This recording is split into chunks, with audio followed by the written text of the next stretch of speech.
Hey, so I'm making another plushie tutorial for this little mouse. If you just want like the pattern, you can go into the description and there's a link there. But if you want to know how to do it, then watch my video. So I'm going to start with the default cube in Blender here. And you can see what buttons I'm pressing on the bottom most of the time. So we're going to go into this little toolbar here and we're going to search for a subdivision surface modifier. And we'll up the levels in the viewport and then apply it. And that'll turn our cube into a nice, beautiful circle. Then we can go to sculpt mode and make sure our symmetry is on up in the top there. And first thing I'm going to do is take this mask tool and then invert the mask. And I'm going to go to the side view and grab my little grab brush here. And I'm going to press F to adjust the size of the brush. And I'm gonna pull the little nose out. Then you can clear the mask. If you forget what the hotkey is, you can usually search for it. I honestly don't remember a lot of the hotkeys. But yeah, and then I'm just gonna use the grab brush and some of the tools to just pull this into a shape that I want for my little plushie here. You can use the remesh tool at the top here if you need more detail. And that'll give you more topology to work with, but it doesn't really matter in the beginning here. We're just blocking stuff out. So we can press Shift A and add another cube back in object mode here. And then we can move it around and basically same thing. I'm going to apply subdivision to it and I'm going to sculpt it into the shape that I want.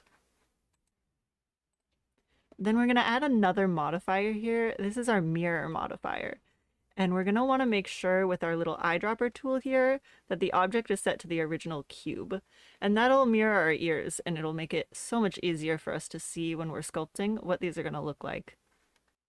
So I'm going to speed through the rest of this sculpting process, but it is essentially the same thing over and over again. We're going to be adding a new cube, subdividing it, and then sculpting it to what we want and adding a mirror modifier if we need that. In object mode, I did press Shift D to duplicate the arm and use that to make the legs. This way I don't have to reapply any mirrors or subdivisions. It's just already there and it's easier to work with what we already have.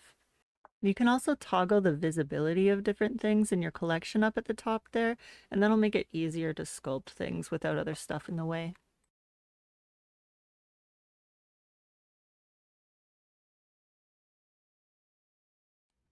Now for the tail, I'm going to take a different approach. We're actually going to add a plane this time. And from the side, I'm going to rotate it and put it behind the character where the tail would go.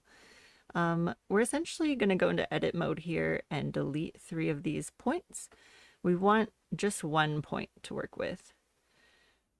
It looks like there's 2 dots right now. That's actually the origin point of our plane that we added. So I'm going to line these up just so that it's easier when I'm in object mode, so that when I'm moving it around, it goes to the origin point, I guess. Anyways, back in object mode, I will move this where I want the tail to start. And then we're going to add some modifiers. Always modifiers. We're going to add a skin modifier. And underneath that, we're going to add our subdivision surface. We can have this like 1 or 2 levels in the viewport, but we want it to be underneath the skin modifier here. And then back in edit mode, we can press E to extrude our point out and make our little tail. It's really easy to make like tube structures like arms and legs and tails this way. So originally I had the tail pointing up, but I figured this is supposed to be a really simple design, and I think sewing wise it's going to be easier for you to just make a tube. So yeah, all of this work for me to like essentially just straighten the tail out at the end, but I'll speed this up a little bit. You can you can just extrude it straight out, but this is a really easy way to make shapes like this. Anyways, make sure that you apply that, and then we can finish up our sculpt here.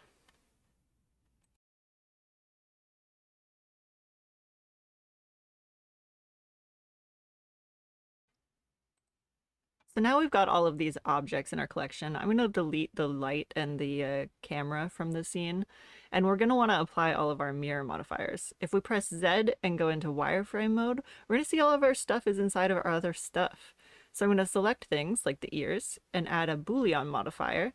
And then with our eyedropper, we're going to select the thing that it is going into. And then when we apply that, our stuff will no longer be inside of our other stuff. This is very helpful when we want to make a clean object. So we're going to do that with all of the other stuff here. We're going to select the arms, add a Boolean, and select the body that it is sticking into, and then apply it. We're going to do the same thing with the legs and the tail, and I believe I also did this to the body so that it's not sticking into the head. But after all of that, we should have an object that doesn't have extra information and stuff going on inside of it. It should just be the outline of your character. Once you have all of that, you can click A, and that will select all of it, and you can join that, or press Ctrl J to join all of your pieces, and you should have one little guy. So this next part is optional, but I'm going to go to the material tab here and take my material and set the base color to an image. Then we're going to click the new button and name it whatever you want and generate the new image with this button here.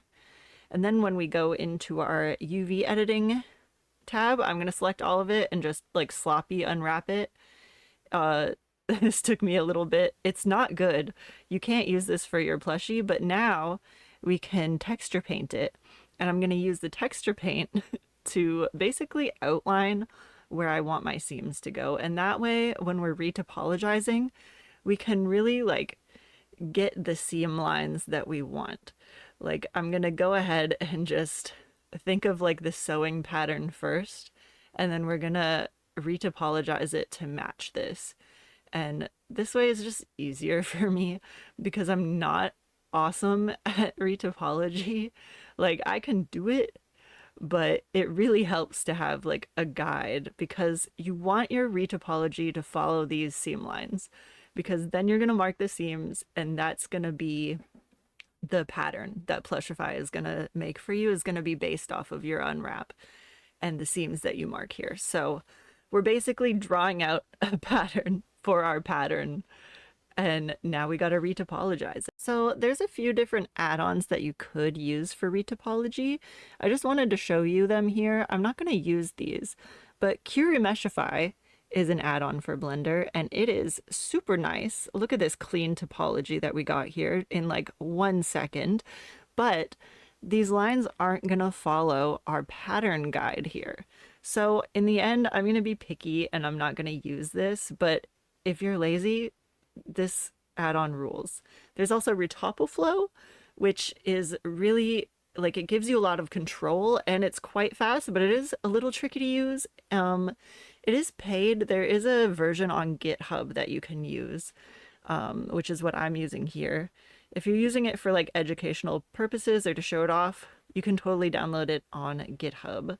But in the end, I decided to go with my tried and true method of adding a plane and then rotating it, putting it in front of the head here, shrinking it down, and then we're going to use this little magnet tool at the top here.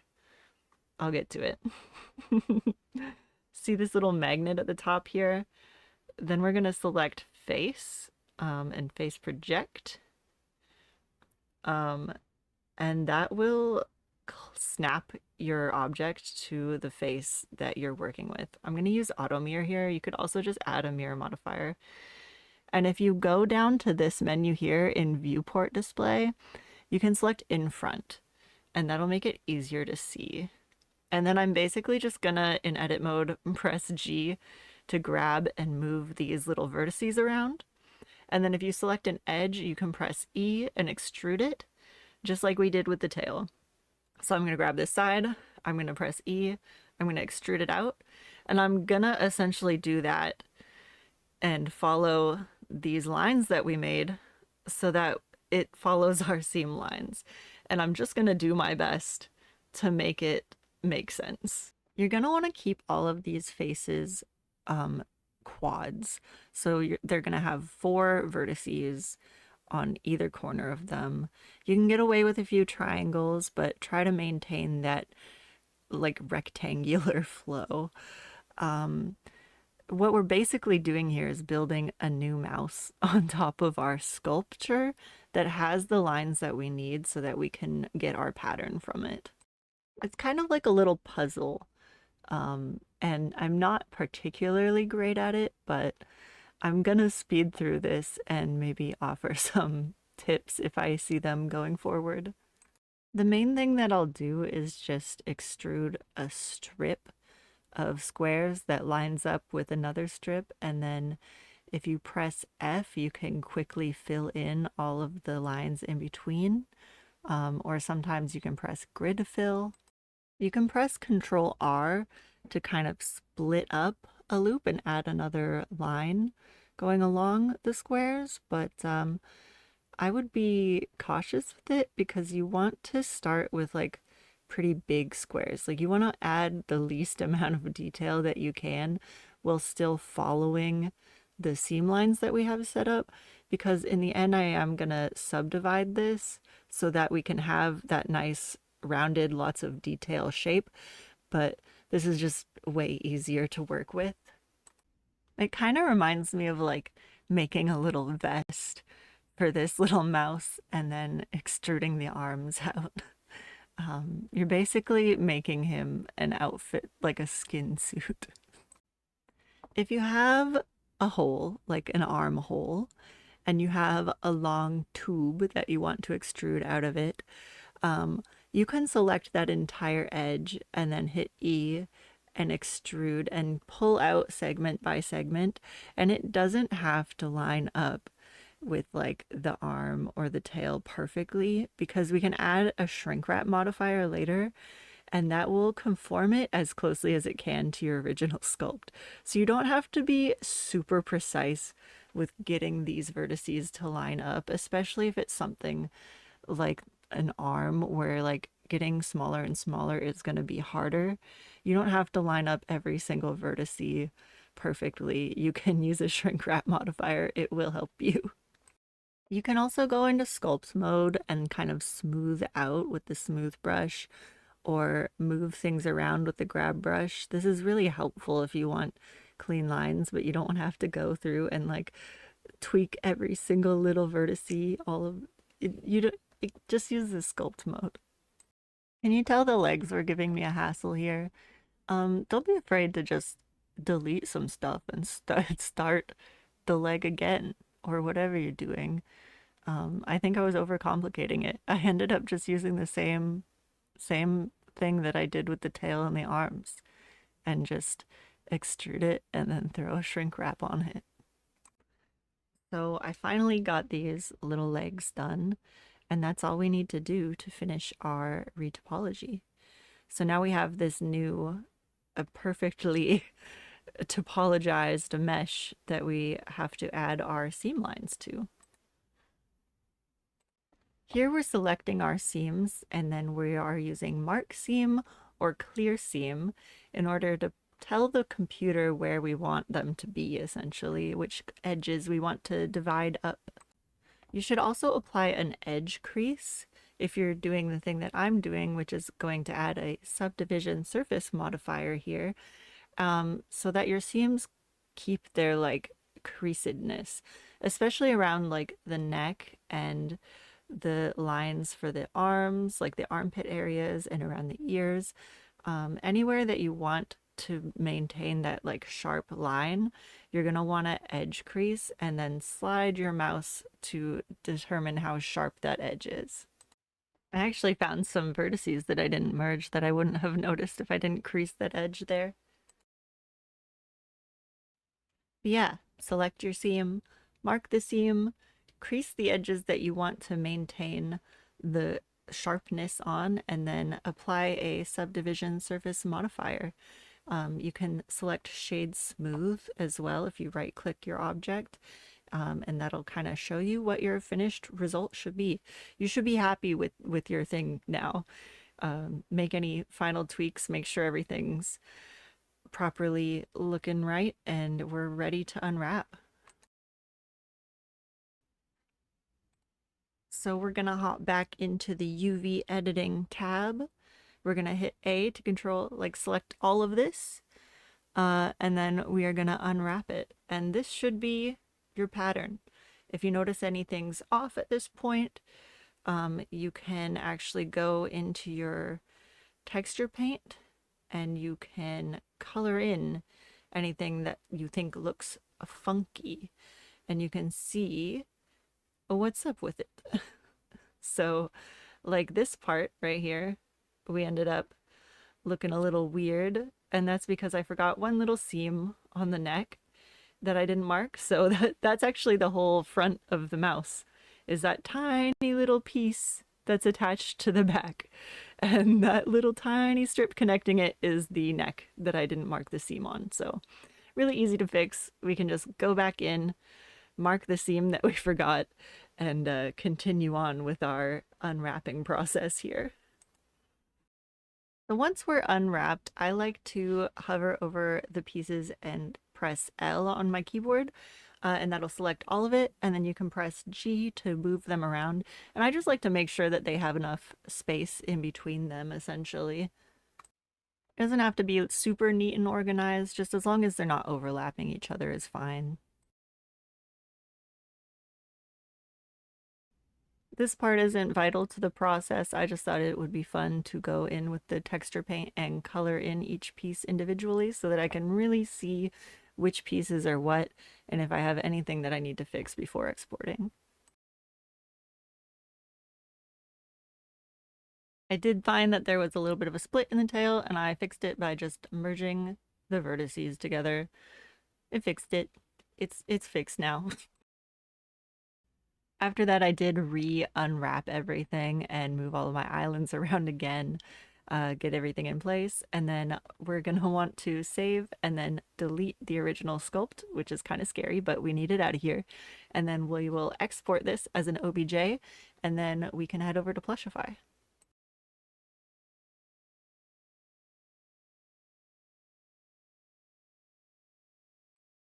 So in Plushify, you're going to want to select your file, your OBJ that you just made and has all of your stuff unwrapped. Then you're going to select the right options here, and you're going to select Use UV Map for pattern. And then you're going to need to go through and name all of your pieces so that it's not confusing. It's going to be really confusing if you don't name them, because it's going to tell you on your pattern which pieces go together. And if they're all no name, it's going to be really confusing. So you should name them, and you can also drag your mouse along them. This is really useful if you're using like fur, but it's going to tell you which way to cut out your pattern. So I'm just going to go ahead and do that for all of them. Yeah, just do that. Do that for all of your pieces.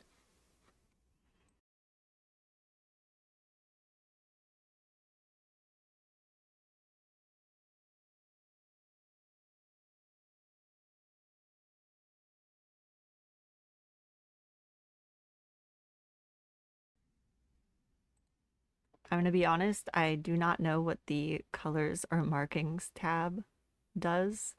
I don't know how to use it, but there's a size tab where you can see how big your pattern is going to turn out. I'm going to make this guy small because he's a mouse. He's just small. And yeah, you have to have an account or log in order to actually get your pattern from this. So you're just going to want to sign up with your email. I cut out the part where I tried to guess my password over and over again. And then it'll give you these little paper pieces. And if it's a small guy, like this little mouse, maybe all of your pieces will fit on the piece of paper. And if it's bigger, you're going to have to stitch them together. You're going to have to print them out, and you're going to have to tape all of your stuff together in multiple pages. But there he is. There's the little mouse. I hope this was helpful. I haven't actually sewn him together, so if you download this, it's at your own risk.